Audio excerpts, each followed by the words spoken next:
festivities. Welcome to the National Debate Tournament.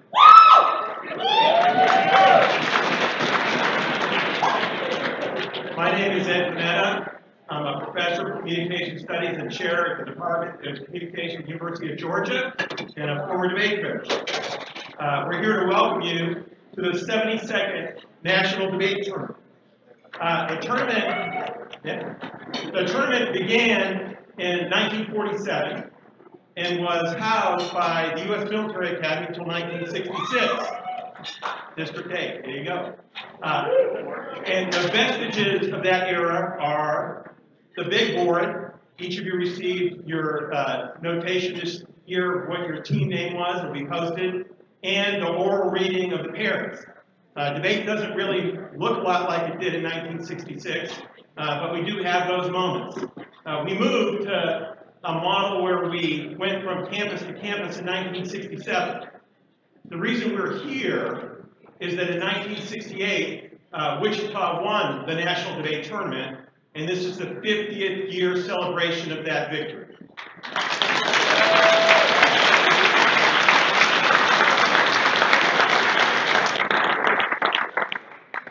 Like the year 2018, 1968 was a very turbulent time in our country. Tomorrow, we have a protest about gun violence. In 1968, we had the Tet Offensive, which sparked thousands of student protests across the country. We had student protests in Europe. We had John Carlos and Tommy Smith standing on the podium in Mexico City protesting racism and violence in our country. We had the women's rights movement, and the phrase women's liberation was coined in the year 1968.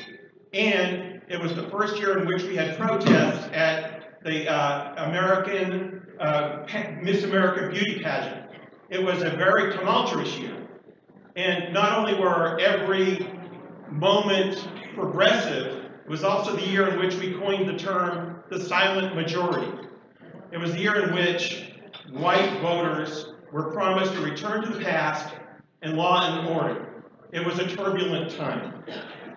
We hosted the NDT in 1968 at Brooklyn College. Students from across the country came, they argued, they debated, Wichita won, and people then led progressive and important lives from there on. And hopefully that's what you folks will do after this particular tournament. On behalf of the board, we want to congratulate each of you for being here. I know that for some folks, this is their fourth time here and they don't think it's a big event. And for others, it's the first time here and it's very exciting. It's a very important thing in your life, and you should celebrate your participation at the tournament. We wish you competitive success. More importantly, we hope that each of you have memorable moments while you're here. And most importantly, we hope that you sustain friendships that last throughout your life. Congratulations. Welcome to the 72nd National Debate Tournament hosted by Wichita State University.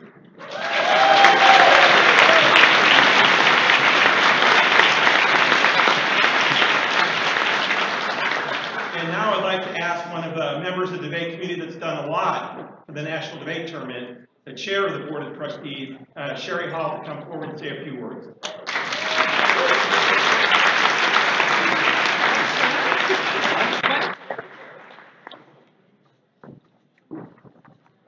I don't think I knew I was the chair. Congratulations. Hi, so this year we said goodbye to several people who devoted most, if not all, of their adult lives to coaching debate both at the college and high school level. Arnie Matson debated for Buffalo High School in Wyoming, and then he debated for Al Loudon at Northwest Community College, and then went on to complete his career as a debater at Eastern Montana College. His lifelong partner and the love of his life, Kate Polcheski, wrote, Arnie had two highly successful careers. For his first career, he was a prominent debate coach and argumentation scholar who touched numerous lives with his teaching and scholarly publications. He earned a master's degree in communication studies from Wake Forest University and then taught and coached debate at Illinois State University. He earned his PhD from Northwestern in communication studies and then taught and coached debate at the University of Pittsburgh and later at the University of Northern Iowa. His second career was as an antiques dealer of political memorabilia, vintage toys, art pottery, farm advertising, and postcards. Arnie was a fixture at antique shows across the Midwest, and everyone knew and loved the guy in the faded blue jeans, plaid shirt, and baseball cap. Everyone who met him was a little bit better because Arnie always tried to make the world a little better for everyone he met. Whether in the competitive worlds of intercollegiate debate or antique auctions, Arnie was known for being honest, decent, and kind. He was a good man. And the many cats that he rescued over the years are a further testament to his inherent goodness. Arnie was the NDT fixture. He was the NDT committee chair for several years. He hosted the NDT at Illinois State, and he, along with Kate, worked in the NDT tap room for over a decade. They were an indispensable part of the tap room staff. Several people wrote after Arnie passed and kind of made the same comment that if Arnie was in the tap room at a tournament, he was the person that the tap room would send out to come ask you to judge an extra round because no one could say no to Arnie. Arnie was 59 years old. Chester Gibson received his BA, MA, and PhD all from the University of Georgia. He began coaching debate at West Georgia in 1971, where he served as the director of debate there for 25 years. As Michael Hester said, he is the reason that any of you have even heard of West Georgia College. West Georgia Debate had functionally been a student club for most of the 40-plus years of its existence. But within 3 years of Chester arriving, West Georgia earned an NDT first round, and within his first 12 years, they had reached the NDT semifinals, had a second place speaker at the NDT, and a second place ranked first round at large bid. It is not an exaggeration to say that the last half century of West Georgia being one of the top debate programs in the nation, every trophy, every championship, every success was due to Chester. Michael was the first member of his family to attend college, and he says that he would not have been able to attend college had it not been for Chester offering him a scholarship, which was the only way that he could afford to go to college. And then later he became the director of debate at West Georgia College because Chester pulled him aside his senior year and told him that if he would go get a master's degree, Chester would hire him to coach the team. Dallas started coaching when Chester was already a well-established coach. And when Dallas tells stories about Chester, he uses the word crafty a lot. And it usually follows with a Harvard loss and a West Georgia win. Chester was also one of the most highly preferred judges in the 1980s and into the 1990s. He hosted the NDT twice and did a fabulous job. He qualified a team for the NDT 22 consecutive years and earned a first round at large bid at least 8 of those years. He served as chair of District 6 for 13 years and helped to secure funding for the Copeland Award that we will present later tonight. He also personally funded the Ovid Davis Award, which is the watch that is given to the coach of the winning team in the tournament. Chester was 75 years old. Skip Eno was the director of debate at UT San Antonio from 1982 until his passing on May 11th of 2017. During that time, the UTSA debate team earned numerous awards, including regional and national championships. And he earned many personal accolades, including Coach of the Year by the Southern Speech Association, and he was named an All-Star Coach by the CETA South Central Region in 1996. Skip was also the recipient of the Jeff Jarman Person of the Year Award in 2016. Joe Bellin said, Skip was often a calm moment in the storm of the debate tournament. Kate Ritchie wrote, I came to UTSA, and debate was the only thing in my life that meant anything. Skip led a UTSA debate team composed of weirdos, burnouts, and adult students on their third, second chances. I was working double shifts at restaurants, babysitting rich people's kids, and taking a full course load to get through school. Finding time for debate wasn't easy, but no matter what, Skip wanted us at tournaments and he did everything in his power to make sure that that happened. Skip would argue with you until he was blue in the face, but he would also argue for you with his very last breath. Skip believed in his debaters when nobody else would, and he saw the best and the most difficult people. Skip loved to talk, loved to argue, and loved to genuinely laugh. Skip was 67 years old. Chuck Ballengall debated for Bill Southworth at Redlands University. He received a first-round at-large bid to the NDT and was 10th speaker in 1981, back when only 10 speakers were recognized. He started his high school debate career at Marlboro High School in New Jersey, and later took a job at Damien High School, where he coached for 35+ years. Al Loudon said, "There are not many who truly changed the coaching profession. Chuck was one of those who did, profoundly. Good people, good work, a life worth living." Dan Schauman wrote, "He stood out in a community full of loud, aggressive personalities by speaking quietly. Chuck was a steady, stubborn, competent person who could end a raucous argument with a softly voiced opinion, backed by the big stick of a formidable mind. He quieted loudmouths because he was a thoughtful listener with good ideas that he would not deign to scream." Chuck was 58 years old. Raja Ghanapati debated at Montgomery Bell Academy, for whom he won high school nationals in 1999, and later he debated for Northwestern, where he was known as the fiercest competitor, the hardest working, and the most loyal and dedicated teammate.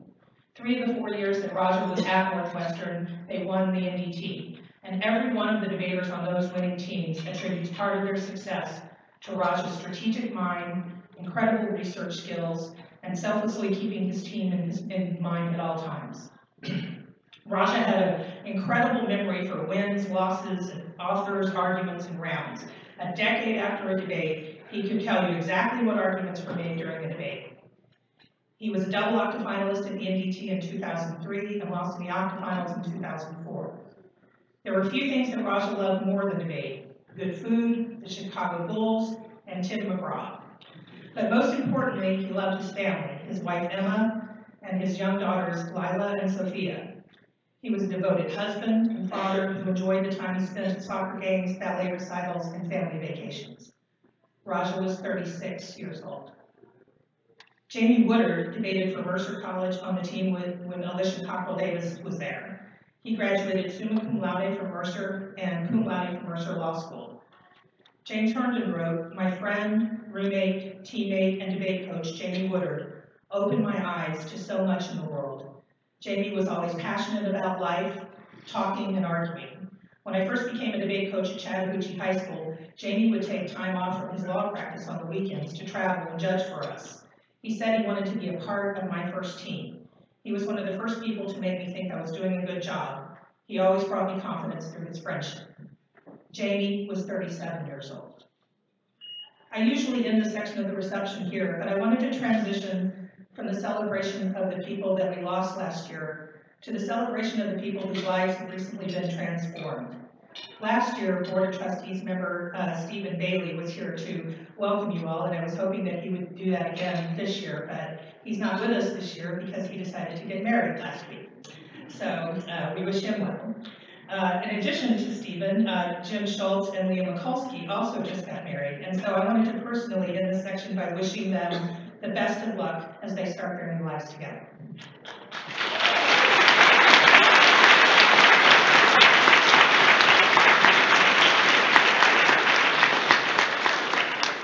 And then I would like to introduce the next speaker who will be presenting the Ziggler Award, Josh Zive, whose flight was canceled and he had to work to get here on time.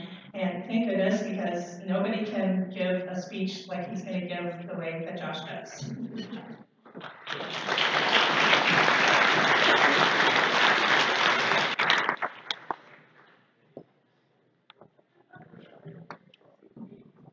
Thanks, Sherry, and thank you for placing me after remembrances. I'm Josh Zive. I never finished my PhD. I didn't win the NDT.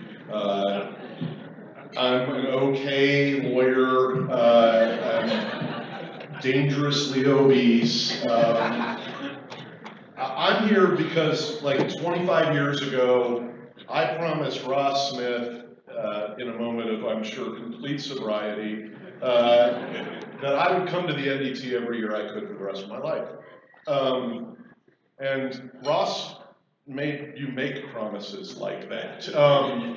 You know, completely unenforceable, borderline insane, but at the moment, absolutely sincere and 100% committed. And I've never forgotten it, and so it's truly a great honor to get to be on the Board of Trustees and get to be able to say nice things about people in this community.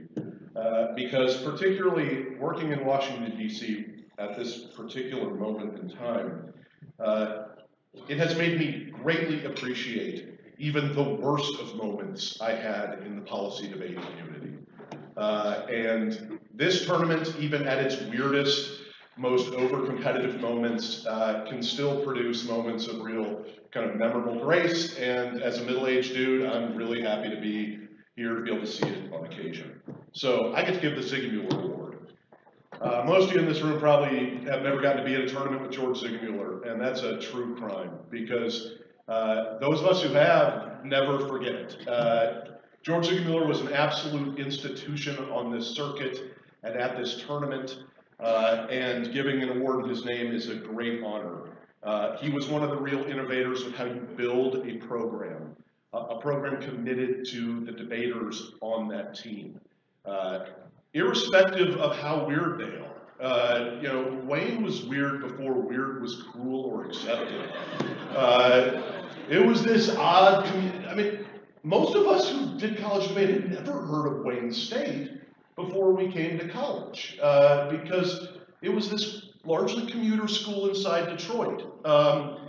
And you came to college debate and you were like, oh, Wayne State, what's that? And they're like, oh, you'll find out.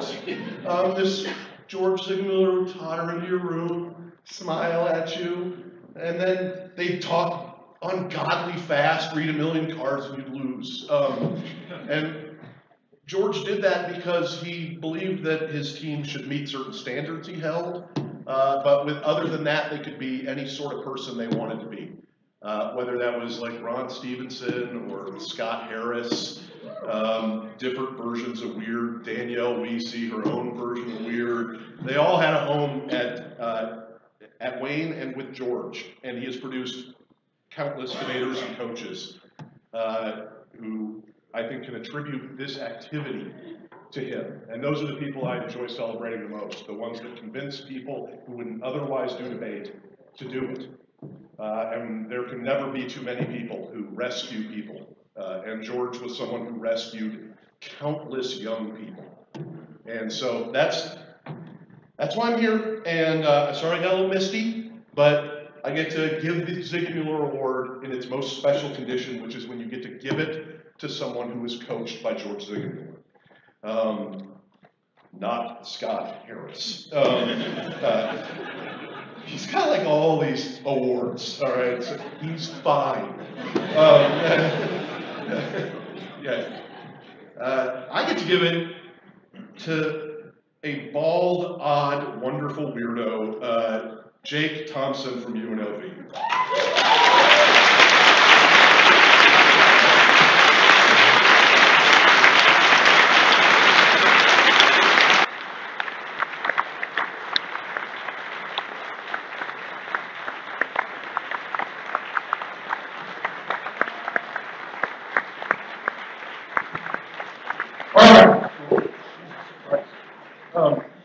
Pardon me. So I had to put some thought into this. I've known Jake for a long time. I judged Jake. It wasn't hard to judge Jake. He made it for like 15 years. And he was a true pioneer in the kind of like, I'm 25 years old.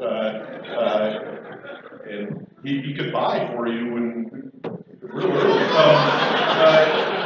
I was judging.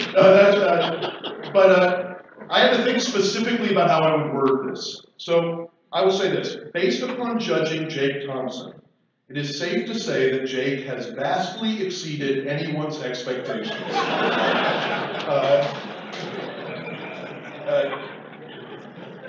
Jake is being awarded with the Ziggler Award because he's done some really incredible things. I'm a native Nevadan. I'm from Reno. God. And there's at least one other person in this room who understands we made it out. But Jake went to UNLV, and UNLV, everyone thinks is a program that everyone wants to do Las Vegas, blah, blah, blah. That program has struggled to thrive for years and years and has gone completely fallow for long periods of time. Going there was not easy, and Jake has been there for 10 years and has completely revolutionized that program in ways that have blown me away as someone who cares about education in Nevada and the opportunities for policy debate in the state of Nevada for kids who wouldn't often otherwise even know that college policy debate was an option. 10 years he's built this program. I mean, him and the weird magician have built the program, but Jake, what you've done, let me tell you what you've done. 400% increase in policy debate in the Las Vegas Debate League in the time that Jake's been there. Policy debate was on the brink of going away in the entire state of Nevada. Jake's program has unquestionably helped that. It's the first institute in the state that kids can afford to go to from many schools like the school I went to, where a multiple $1,000 institute was not in the cards. It's the first college tournament in years in the state, so that kids there can see college rounds, which makes an incredible difference for getting young debaters excited about college. And he's done more than that. He was on the faculty senate. He hosted a presidential debate. Good job.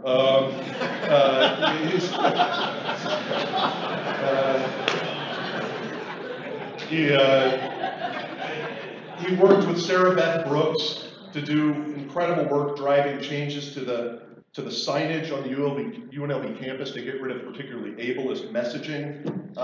Jake has done incredible things that I am sure George is incredibly proud of. You are a proud son of that program, and I am very happy to give you this year's Ziggler Award, Jake Thompson.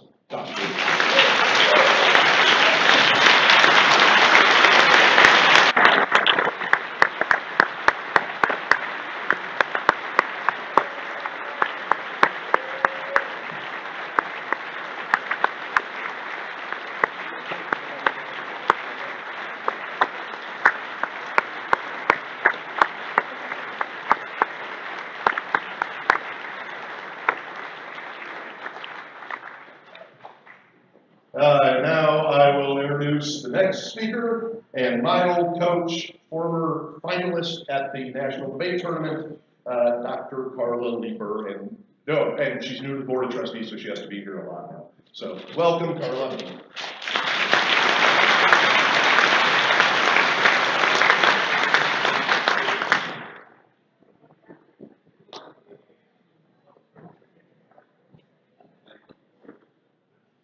I feel compelled to say that I left the University of Kansas when Josh was a sophomore, and that he also exceeded all expectations.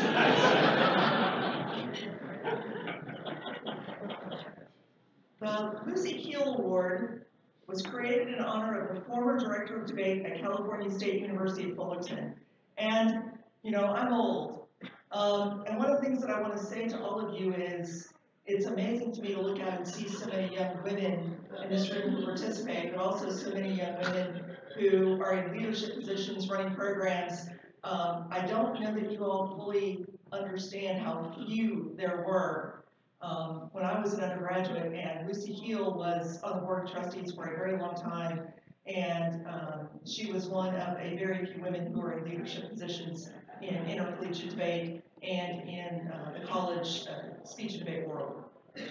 The award recognizes those individuals who have given time and talent and outstanding service to the debate community. Tonight's recipients are examples to us all of faithful and selfless service. I met Kathy Palczewski and Arnie Madsen well before they were Kate and Arnie, and I can say that because she was Kathy at that time. Graduate school at Northwestern and some White Sox games brought the two of them together. And frankly, that might have been the greatest White Sox success in decades. Go Cubs. North Side. Those of us who knew them then were not quite sure how this combination made sense. Kate was from San Antonio and Arnie was from Wyoming. Kate was a vegetarian and Arnie was an enthusiastic carnivore. Kate loved dogs and Arnie was a cat guy. Kate would yell at people. It was always kind of scary. and Arnie's best strategy was silence. But as different as they were, one common denominator was a love for this community. Over the course of nearly 4 decades, they ran successful programs, mentored undergraduate and graduate students, and not just their own. I mean, how many of you run up to your coach and say, I am so excited, Kate is judging me. She will be nicer to me than you are. They judged countless rounds. Arnie was the originator of the Wake Forest celebratory event. Let's call it that. They each chaired the National Debate Tournament Committee. Arnie was parliamentarian before he was the chair of the committee, and during the time he was parliamentarian, he oversaw the revision of the NDT rules to remove the generic masculine pronouns from the rules, right? And at that time, that was a really big deal. Kate handled the CSTV conversation. You may remember that for a period of time, debate was on television, and Kate handled the original negotiations with CSTV for that. She has also handed me on a napkin while we were sitting there a note that says her most important accomplishment as NDT chair was mediating debates between the Duck, Ross Smith, and Dallas Perkins. And having seen those, that was a pretty substantial feat. Over all sorts of things like third teams at the NDT and the nature of the district tournament and qualifications, things that a lot of you take for granted these days. They hosted nationally important tournaments, and Arnie even hosted the NDT. They served, as Sherry said, in the NDT tab room for over a decade, which is no small feat. And for those of you who don't know, the people who serve in the NDT tab room don't get paid for that. They don't get anything other than maybe some nice meals and some lovely comments from those of you who don't like your judge placement. But it truly is a labor of love to serve in the NDT tab room. In their academic work, they wrote about debate and argumentation, helping us all to think more deeply about what we do in competition. They were active in the American Forensic Association, the parent organization of the NDT. Over the years, as you heard Sherry talk about, Arnie's career went a slightly different direction as he left academia and became an entrepreneur. But Kate has continued to pursue her research program and her thought leadership. She edited the AFA Journal and the Alta Argumentation Conference proceedings and produced a volume on gender and communication. She has also been a steadfast champion of opportunities for women through her involvement with the WDI. No surprise to anyone who has known Kate. She has always led from the front on initiatives that make our community more open, accessible, and inclusive. Kate cares for people, whether it's finding just the right place for dinner, or making cookies, or elaborate potluck menus, or finding just the right snack packages for the Northwestern team. For Kate and Arnie, no responsibility was too big, no task was too menial. They served when it was easy, and they served when it was hard. They served with integrity, good humor, kindness, and dedication. They served without question because they believe that what we do is so very important. We lost Arnie about a year ago, and we miss him. We are so glad that Kate is here with us tonight. But here's the deal. This is the freaking NDT. This is the NDT. You have qualified to participate in an event that has an amazing history. In a minute, you're going to give Kate and Arnie a round of applause, but if you really want to honor their service, you should do the following things. Go to your rounds on time.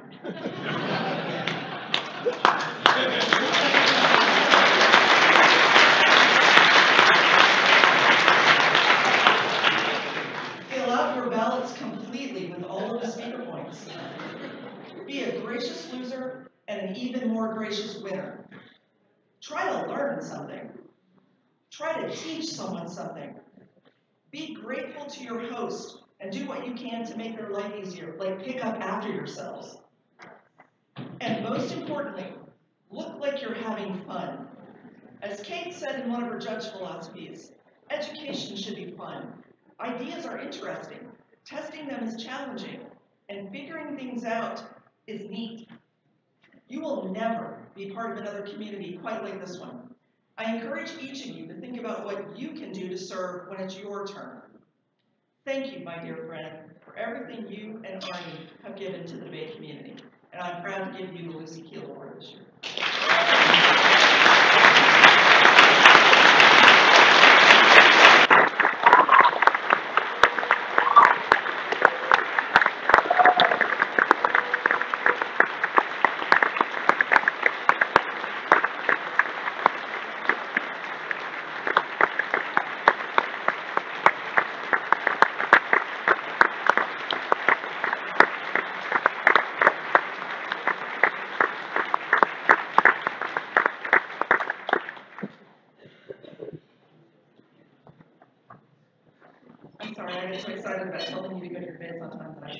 next job.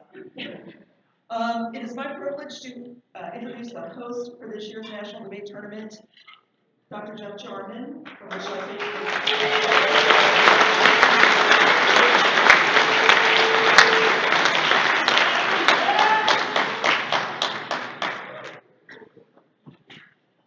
All right, good evening. Welcome to Wichita and to Wichita State University. We are excited to host the 72nd National Debate Tournament. It may sound odd to hear this, I can't believe I'm going to say it, but I have hoped to host this NDT in 2018 for more than a decade. And the reason is simple, it's already been given away. This year marks the 50th anniversary that Wichita State debaters Bob Shields and Lee Thompson won the National Debate Tournament. And tonight, one of those debaters, Lee Thompson, is here, and I have the great honor of introducing him. Bob and Lee were tremendous debaters. If you scour the online archives, which I do, there are conversations about who the best debaters of all times were, and Bob and Lee are on that list. One of their contemporaries described them as fast, smart, and always prepared. Another contemporary, Mike Miller of the University of Houston, wrote, "Thompson and Shields were the perfect example of what it takes to win the NDT, an excellent team." He recalled a story where he said, "Having just won 4 lunch meat circuit tournaments, I thought I was pretty hot. I ended up crawling out of the room." Bob and Lee had a tremendous season in 67 and 68. Prior to the NDT, they also won tournaments hosted by Emory, Pittsburgh, and Houston. In what was likely a sign of the times, this is a letter from Glenn Pelham in November of 1967, the director of forensics at Emory at the time. He wrote to the WSU coach, Quincy Striegel. He said, quote, "It's always a pleasure to see deserving teams win tournaments. We know the reputation of your team and its hard work. We agree that Wichita's winning is a just award and a good debating team that will have an unusually successful year." How right he was. The passage of 50 years gives us an opportunity to notice what changes have taken place since 1968. Some things are different, some things are the same. I want to mention one that struck me in reviewing the packet from 1968. Bob and Lee were the 5th and 12th speakers that year. They were bested by some guy named David Zarefsky. Yeah, hopefully the coaches get that. He was the top. I'm sure the debaters don't know who that guy was. You had to go to grad school for that. He was the top speaker that year with 666 points. Yeah. Last year, 666 points would have made Zarefsky dead last in the field.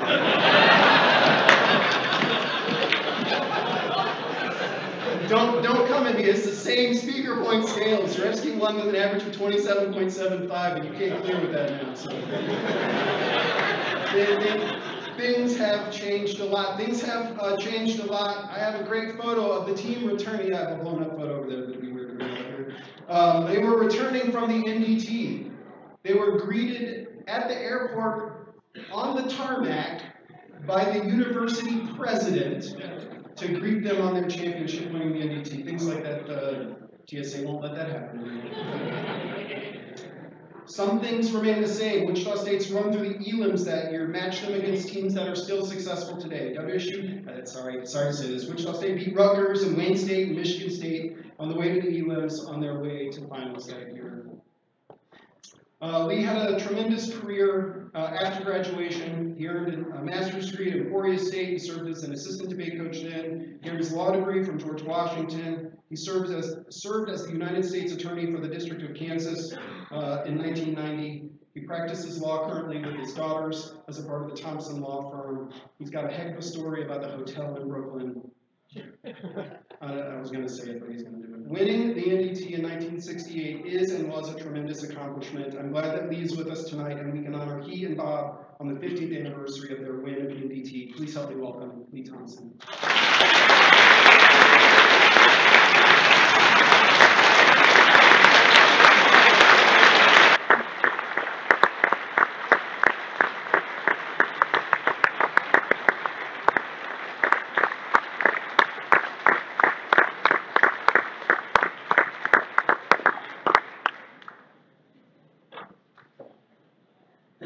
When Jeff asked me to do this, I asked if there would be a timekeeper holding up little cards with 5 minutes, which I was most accustomed to using as the first speaker. He said, no, the podium's yours, and since other people have taken a while, I will do the same. I'm very appreciative of this recognition and thank Wichita State and all of them for it. I'm here wishing Bob Shields was here so you could see how he was bent over having carried me around the country for 2 years. I was indeed the first speaker. We also had a marvelous team and a woman debate coach, Quincy Lee Striegel. So in many ways, we were far ahead of the game.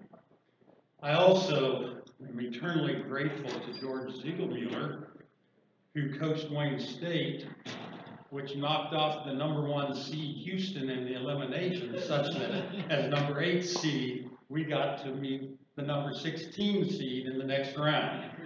In fact, there's a bracket over there, and I think, you know, UMBC isn't the first team to knock off a #1 seed.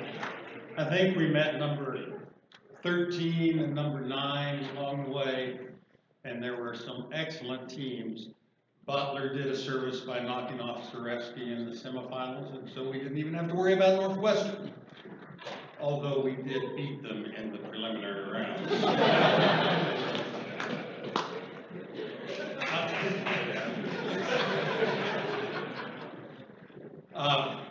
Very proud to be a graduate of Wichita State and its debate heritage.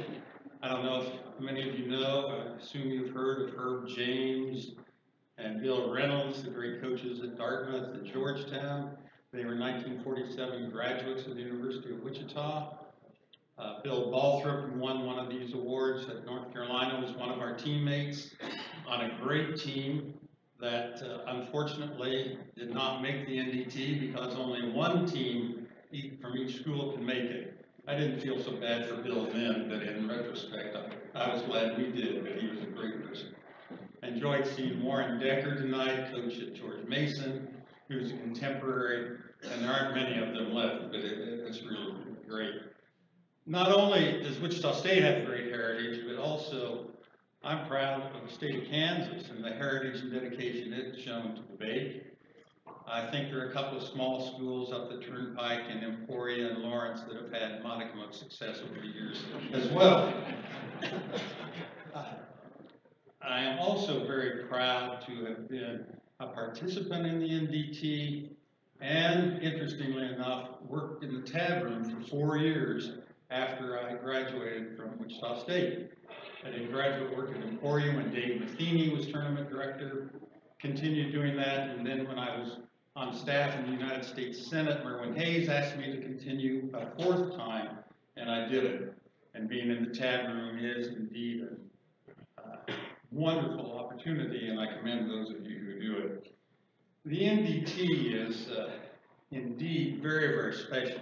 And I think it first came to my attention when my son went to the University of Kansas and had a fraternity brother who was on the debate team, and he got a little tired of hearing him talk about debate, so one time he finally said, my dad won the national championship.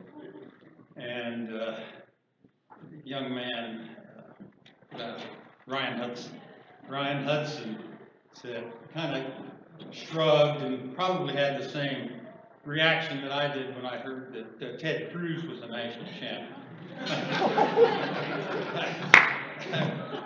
I wondered what national championship he won. But a few days later, Ryan came back to my son Drew and he said, your dad won the NDT. And Drew said, that's what I tried to tell you. So it is very, very special, and I appreciate it. When asked to do this, I tried to think back how I might have reacted if I was told I would listen to someone who had debated 50 friggin' years before I did. They would have been a debater from 1918, and no doubt in my mind would have excelled in the arts of oratorical declamation and elocution. They would have had absolutely no understanding of the intense, detailed research which we engaged in, and the very rapid method of speaking which we engaged in at the time. But it was indeed a wonderful time and a wonderful opportunity. But having said that, I know that things have changed. I've watched some debates on YouTube. I have not attended them. And I can tell you that in seminars that Jeff Jarman and I have given to legal groups in this state on oral argument, we don't suggest that they use the delivery style of the NDT. And I don't know where that might work in the outside world. At the same time, I am in awe of the skills and the intellect and the depth of your work that is evidenced in that sort of preparation and activity. And I am not one to stand in the way of progress. But I do think that there are some things that have not changed. I just want to mention 3 of them as I go along, and they've already been mentioned. But coming to this event and coming to NDT, and over the course of the year, you have had the opportunity to meet and associate with the brightest, most intellectual, weirdest group of people of your age in the country. Cherish that. You will never know how long that association might continue. Our very best friends were David Seipel and Junior Ware of the University of Houston. And about 10 years ago, Junior called me from Houston and said, "How would you like to represent Pierce Marshall in a lawsuit against Anna Nicole Smith?" I said, "Wow, how much fun could that be?" And he hired me, and he flew me to Houston to meet with the client. We had some issues in Kansas arising out of that. And we never even talked about the case. I think it was just an excuse to get together. He took me out drinking. He took me to the same club that Howard Marshall met Anna Nicole Smith in. I called my wife and I said, "I don't know what I'm getting into here." Those associations are really fantastic.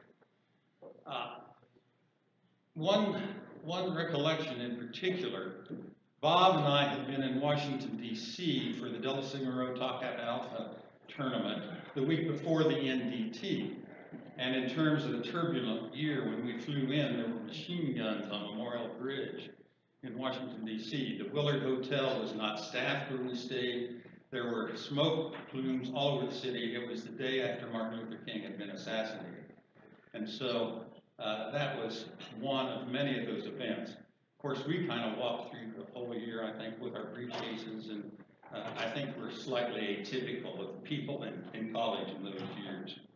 But David and Junior were very good friends of ours from Houston, and so I hope it wasn't the night before the tournament, maybe it was 2 nights before the tournament, we went out partying in Manhattan.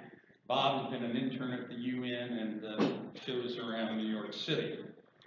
And we came back late at night, and the lobby of the motel where we stayed was full of debaters and coaches. We knew most of them, of course, with their suitcases and their evidence boxes. And we said, "What the hell is going on?" They said they kicked us out of our rooms. We hurried to our rooms to ensure that we still had our rooms, and once we did, we didn't care what happened to the rest of them, so we went on about our business. Well, Herb James, I think, and George Ziggler were on the NDT committee, and they got together with the person running the motel and said, "What the hell is going on?" He said, "Look, we've got women working in our bar, and they have got to have rooms to take their clients to. And thus, we had to kick your debaters out so that they could utilize those rooms and ply their trade." That's true. George Ziegler wrote a history of the NDT, and he recounts that story very, very well. Well, one thing they did was recognize that Harvard always would have a smart coach, Shirley, and they found a former ex-debater who was now the coach in law school and took him in, and they argued, and they got things straightened out. And thereafter, throughout the next 50 years, when I heard that Larry Tribe was on the list of people to be appointed to, possibly appointed to the U.S. Supreme Court, or did a wide variety of other things, I always thought, I know this guy when he convinced a pimp to let the NDT have their room back. Those associations and connections are priceless, so cherish them. Second, I think that you have the benefit and will always take with you the skill of exceptional analytical analysis that you just will never forget. I use something I learned in debate, meeting TCU in 1967, in preparing a brief in a complicated utility rate case last week. That is, don't try to always rebut every single argument. If it's bullshit, say it is. Analysis and logical analysis is something that you are at the top of your compatriots and all those in college today. I think you will find that that is a wonderful thing. I learned that as a debater. I first heard the word tautology used by David Zareski. And if you don't know who he is, he's Northwestern, one of the great rhetoricians and theoreticians of argumentation in our country. He called our case a tautology. I turned to Bob and said, what the hell is that? And he said, I don't know. Didn't matter, as I said, we won. So I think that's important. And when you get out in the rest of your life, step back, use those analytical skills. The final thing I just want to say about this experience and the knowledge of debate, it probably set the foundation for my entire career. It helped me understand that I could and should represent people who were unpopular. I spent 20 years representing George Tiller, who was the leading abortion provider in America, who was ultimately shot in his church 2 weeks after we had successfully defended him against a criminal charge. That was an unpopular thing, but one that we undertook very seriously.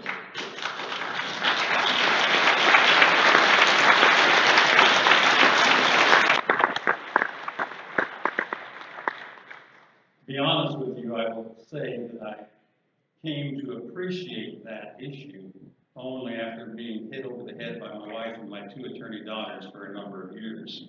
So, but really, you are engaged in ethical argumentation. And one last time I will quote David Zareski, who said, "It is my belief that the most ethical way to go about influencing other people is through argumentation which respects their individuality and respects their freedom and seeks their free assent." In this day and age, although it's happened before, read the Jefferson-Adams debates and campaigns hundreds of years ago, but we see truth and facts under attack like we have seldom seen, at least since the McCarthy era of the 1950s. The techniques of oppression and demagoguery characterize the public rhetoric. It is people like you who understand the use of rhetoric and argumentation in an ethical fashion who we count upon to take that battle into the future. This is an event like no other. I am deeply honored to have participated in it and very grateful for having this opportunity. Thank you very much.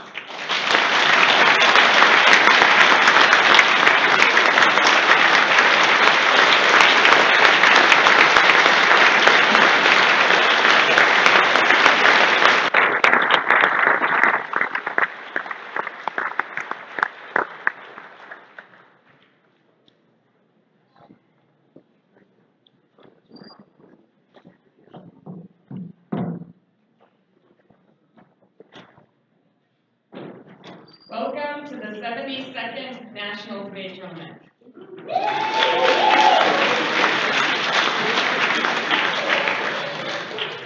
Please join me in thanking our hosts, Jeff Jarman and the Shockers from Wichita.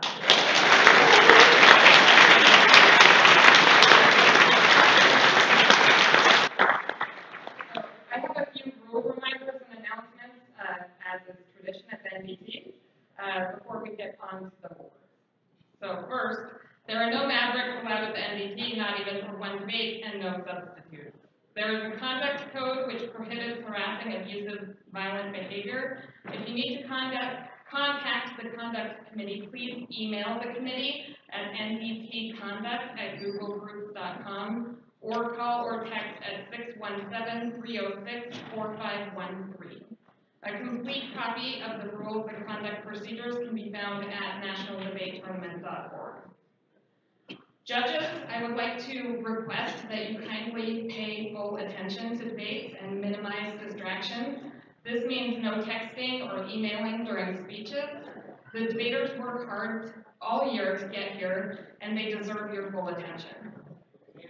All contests are open to participants, and invited guests may be recorded by SAME for educational purposes. So educational recordings for scouting are different from streaming. Joe Schatz will be leading a live streaming effort. Please thank him and Squid Monteith for their efforts. The reporters will seek your permission.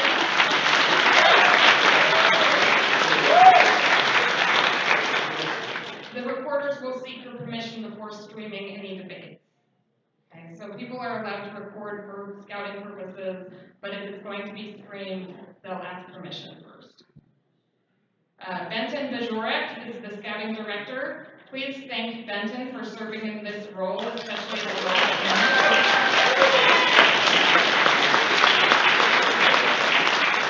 He's really stepped up and done a ton. So all teams need to make materials available for inspections by scouts at the end of the debate. Scouts must meet the scouting director immediately at the conclusion of this reception, and I'll just designate this back corner here. So meet Benton back there. So we've done all we can to make the tournament accessible for everybody. Jeff Jarman will serve as the accommodation coordinator for the tournament. So please communicate any needs to Jeff at 316-644-0123. There are 2 quiet rooms in McKinley, 224 and 227. Also in the Union, there are lots and lots and lots and lots of places for people to hang out and find quiet corners. I walked through it the other day. There was a lot of space. There are also 3 gender-neutral bathrooms in the Union, as identified in the packet. There is a complete list of single-occupancy restrooms on campus online, and the link is in the packet. The NDT rules grant the tab room the authority to assign judges for all debates. Therefore, the tab room will only accept ballots from judges who have been assigned to judge a debate. No-show judges are subject to fines up to $500 and further sanctions in case of repeat offenses. Also, at the NDT, there is no smoking, no alcohol, and no controlled substances in any competition space. On campus, the tournament will be providing breakfast, lunch, and a light snack each day. The food will be served in 2 areas outside of the ballroom on the 3rd floor of the Student Center, the Radican Student Center. The vegetarian and vegan items and any other special dietary restrictions will be served in the lounge outside of the ballroom entrance. If your coaches did not request vegetarian food or special accommodations, please do not eat from this area because the vegetarians won't have anything to eat if you do. All other food and all of the snacks each day will be served in the Radican Student Center 301, which is a large room which is adjacent to the ballroom, so you can come in the door from the hallway, get your food, and then go out the door directly into the ballroom. If you've not yet picked up t-shirts for your team, they're available here. You need to talk to Jeff at the end of the announcements. Now, a few announcements from Jeff. The Student Center will open at 7 a.m. or so. You do want to enter on the south end, that's the parking lot side. The only access to the 3rd floor ballroom is from the south end of the building? The south end of the building. Second, if you're following the driving instructions, Jeff misidentified the name of one of the roads. In an effort to generate money, Wichita State renamed the road that you enter campus on. It's no longer Harvard, but it's called Preferred Health Systems Drive.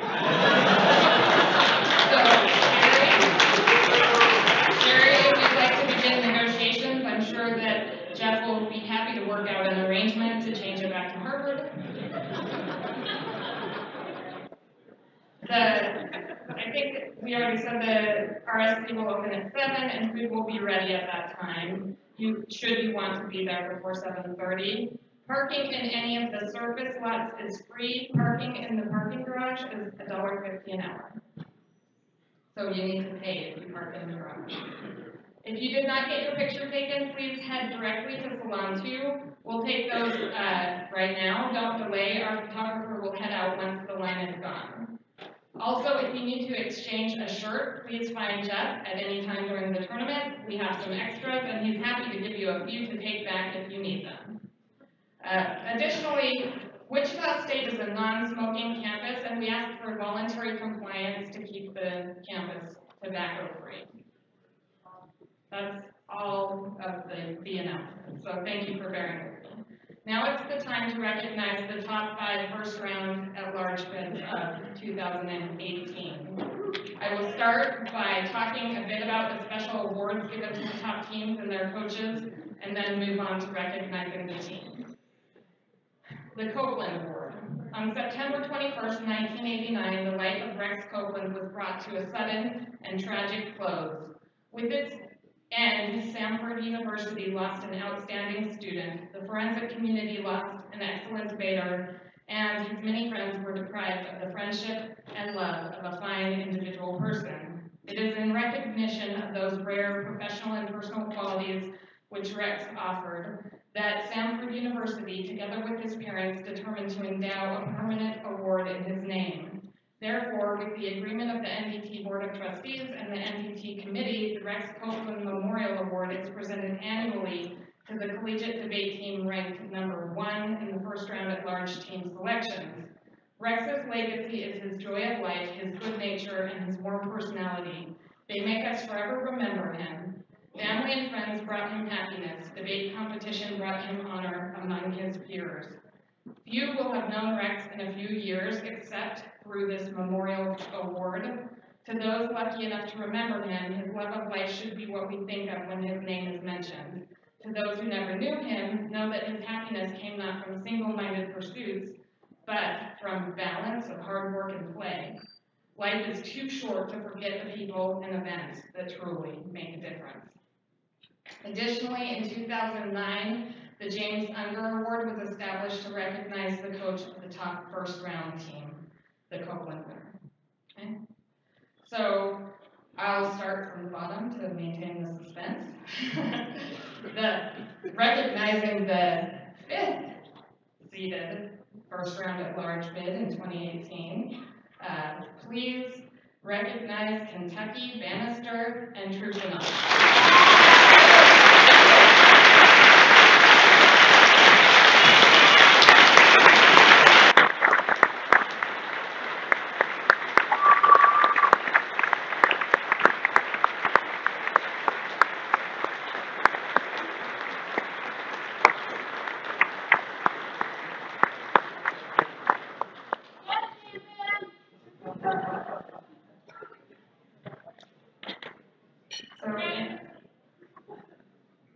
In 4th place, from Wake Forest, Anisopoulos and Williams.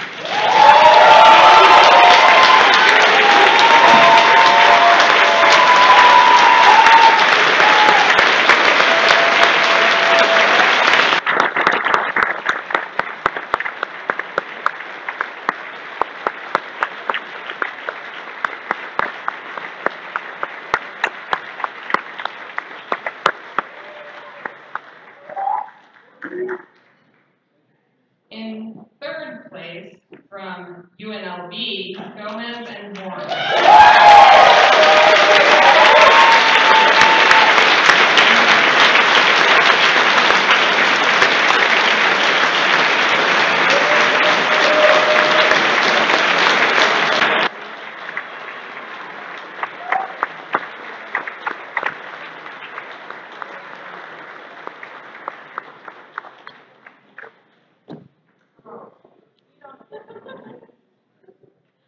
And the 2nd ranked first round at large bid team in 2018 from Harvard.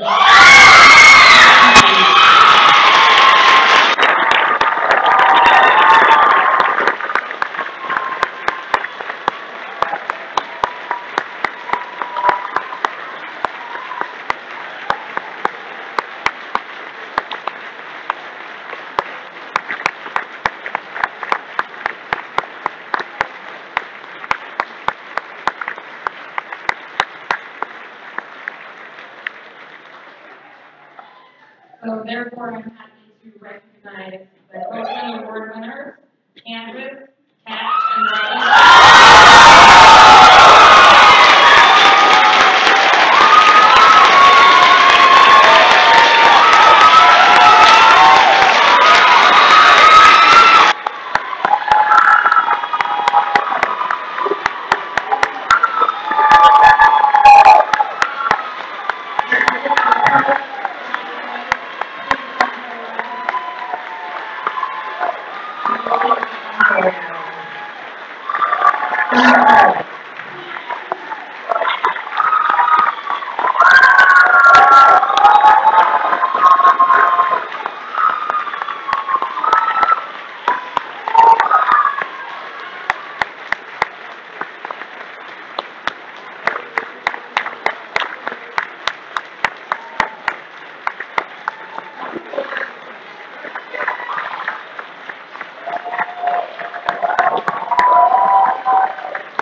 So when they get their pictures taken, that concludes the announcements for tonight. I will see you all bright and early in the morning for the NBT.